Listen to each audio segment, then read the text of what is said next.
बरोबर. उद्या आतमध्ये जाऊन करेल ना तुम्ही बोललं तर बोत्रे सर फोन आला होता ते म्हणजे त्याच्यानंतर आपण करूया. साहेब तुम्ही एका माणसाला किती टॅक्सांना परमिट देता? एक माणूस किती टॅक्सांचं परमिट काढू शकतो? एक माणूस किती टॅक्सांना परमिट घेऊ शकतो टुरिस्ट टॅक्सीचं? तुम्ही त्या कंपनीला तुम्ही 3000 गाड्यांचं परमिट दिलं. एका माणसाला जर असं केलं उद्या अदानी येईल 1 लाख गाड्या आणील मग या माझ्या शेतकऱ्याच्या पोराने काय आत्महत्या करायची का? काय करायचं सांगा मला, काय करायचं का? आता हे जे मोल आहे ना हे सगळे शेतकऱ्याची पोरं आहे आणि ह्या पुणे शहराच्या आजूबाजूला जी खेडी आहेत ना त्या शेतकऱ्यांनी आपलं सोनं बायकोचं आईचं घाण ठेवून आणि या गाड्या घेतल्या. यांचे हप्ते कसे भरायचे यांनी?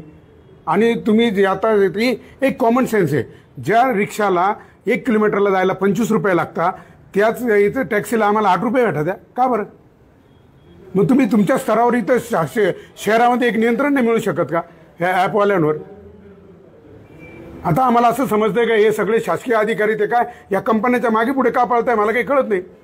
ह्या कंपन्यांवर तुम्ही बंधन का नाही आपलं? कोणाचं नियंत्रण या कंपन्यांवर? ह्या उबेर आणि ओला ह्या कंपन्यांवर ऑनलाईन जे ॲप आहे त्याच्यावर आपलं काही नियंत्रण आहे की नाही? मला सांगा याच्यावर काही नियंत्रण नाही का? अहो एवढी भयान परिस्थिती आहे, उद्या जर एखाद्याने आत्महत्या केली त्याला जबाबदार कोण राहील? काहीच परवडत नाही. आणि ते काय करता आता या 3000 टॅक्सी घेतल्यानंतर इथं त्यांनी 3000 टॅक्सी घेतल्या. आता सांगा त्याच्यामध्ये. आणि आता मी इथं बसलो ना तुमच्या कार्यालयात, मला इथून जर आता टॅक्सी पाहिजे असेल ना तर हे ऑनलाईन ॲपवाले काय करतात फक्त त्यांच्या ज्या वेंडरच्या टॅक्सी आहेत त्यांनाच बुकिंग देतात. आमचे पोरं फक्त बघत राहतात बुकिंग आली पण ती घेता येत नाही ना. म्हणजे त्यांचं नियंत्रण ते मनमानी करताय. आणि त्यांनी 5 ट्रिप मारल्या का त्यांना लगेच 100 रुपये त्यांना त्याच्यामध्ये अलाउन्स पण भेटतो, हे इन्सेंटिव्ह भेटतो. मग त्याचं पुढे काय? मग आमच्या पोरांनी काय करायचं? म्हणजे ही जी मनमानी चालली नाही फक्त शासनाच्या आणि परिवहन खात्याच्या हलगर्जीपणामुळे. जर तुम्ही ते रेट जर सगळे निर्धारित केले, टॅक्सीचा रेट रिक्षाचा काळ्या पिवळीचा टॅक्सीचा ठरवला, मग टुरिस्ट टॅक्सीचा का बरं ठरवत नाही? माझा एकच प्रश्न आहे की आता एखादा मुलगा आहे त्याने परमिट काढलं, हा तुमचा कोण आहे? एक आपल्याशी जोडला गेला आहे, याला सुरक्षित करणं आपलं काम नाही का? जर एखादा कोणीतरी बाहेरचा उद्योजक येतोय तो लाखो रुपये टाकतोय आणि 3000 4000 10,000 गाड्या घेतोय, त्याने हा सुरक्षित राहील का? मग आपण काय करतोय अशा मुलांना ज्यांनी तुमच्या भरोशावर कर्ज केले, गाड्या घेतल्या, कर्जाचे हप्ते भरायचे त्यांना, मग यांनी काय करायचं? उद्या फास घ्यायचा का? म्हणून माझी तुम्हाला हात जोडून विनंती आहे की तुम्ही आता एका माणसाला 2 पेक्षा 3 पेक्षा जास्त परमिट देऊ नका, 3 गाड्यांपेक्षा. तुमचा मुद्दा माझ्या लक्षात आला. या मुद्द्यावर ऑलरेडी जेव्हा आता परवा दिवशी मी TC ऑफिसला गेलो होतो, तुमच्या सगळ्यांचे पत्र परवा आले होते. मी स्वतः जितेंद्र पाटील साहेबांबरोबर 2 तास होतो.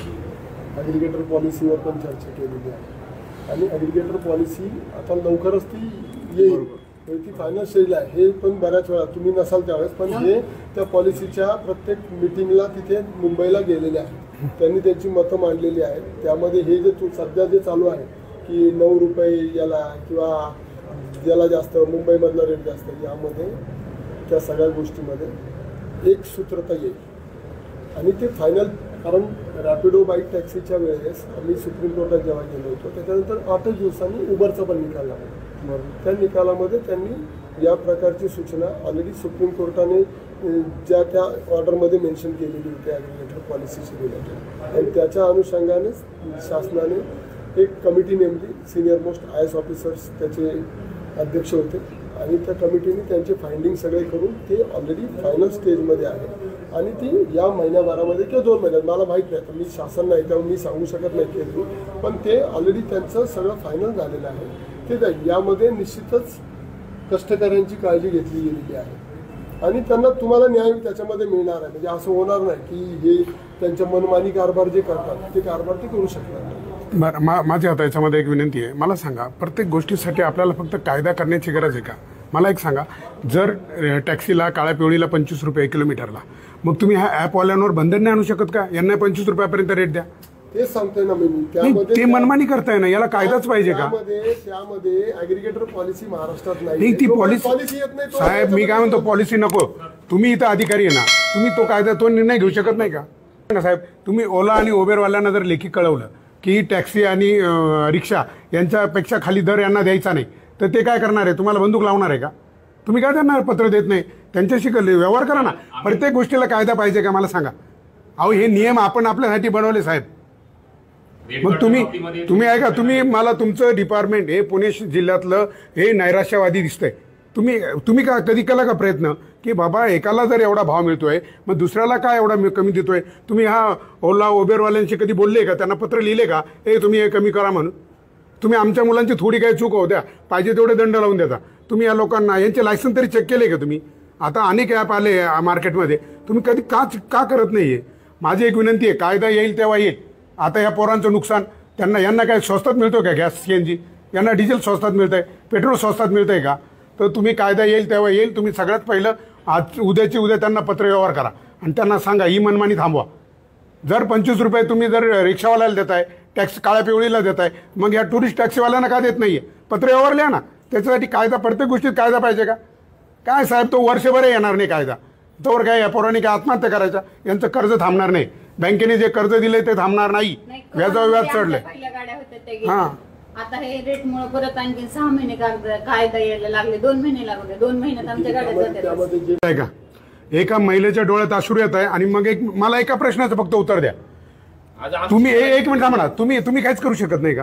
तुम्ही यांना यांच्या नियंत्रण साधा प्रश्न विचारू शकत नाही? तुम्ही यांना पत्रव्यवहार करा ना.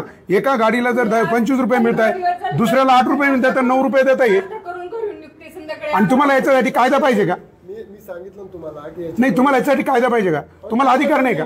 तुम्हाला अधिकार नाही का? मी तुम्हाला आता तेच सांगितलं की त्याच्यामध्ये मी ओला उबरच्या संदर्भात चर्चा करतो. नाही, पण आतापर्यंत काय केलं तुम्ही? किती वर्षापासून चालले? अहो 2018 पासून चाललंय साहेब हे.